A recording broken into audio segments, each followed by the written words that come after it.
Good morning. This is Brad Zockoll, and I'm in my room here in room 129. And look, I have a problem here. I'm kind of getting a problem with, I've been teaching for over a quarter of a century, and the school doesn't give me a limo driver. And I don't get filet mignon for lunch. I don't get any extra benefits like stock options.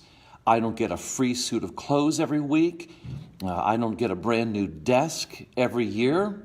I don't understand. There's just things there that kind of bother me. All right, you and I know that those questions are kind of out. I'm at the wrong perspective here, which is why I'm laying on the floor of my classroom.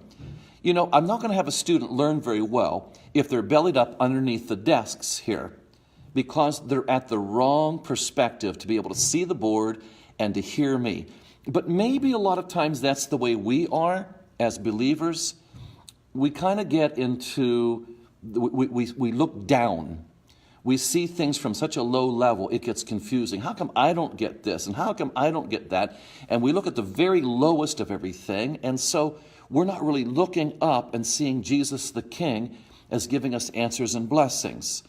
That's true. We might be at the wrong angle. But I want to be fair now. Then there's another question that I have. I want to know why my dad walked out on our family whenever I was a child. Why has our family endured sickness and great medical expense in the past? Why, when I witness to somebody with a whole heart to seeing them come to the kingdom, they will laugh and walk away or totally reject the joy of the Lord? These things puzzle all of us, and we want some answers. Tonight at 7 o'clock, 7 p.m. Eastern Standard Time, we're going to talk about those things live, and I'm going to take your questions. The research crew will be with me, and we're going to be getting into the scriptures and seeing, why does God allow suffering? Why does God? We're in our third week now. We received a lot of questions last week and comments. Why does God allow bad things to happen to good people? There was a man that his name was Habakkuk. Funny name, serious question. He wanted to know, why are these things going on? And why do bad people get such breaks? And he says, opening that whole book, God, I'm yelling to you, and it seems like you don't want to hear me. And maybe you're thinking about that right now. You're down in the depths, as I am on the floor of the classroom here.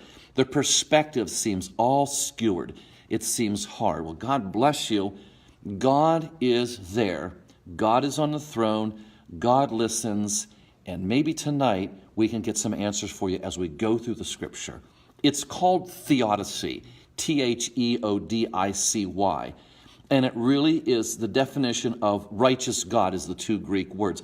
And the question has been for centuries and centuries, why does a good God allow evil to occur? We're going to be talking about that tonight, all right? So first of all, let's get the right perspective, and let's get up off of the floor and be looking and seeing the scripture and getting into it and seeing what God has for us. Thank you so much for listening.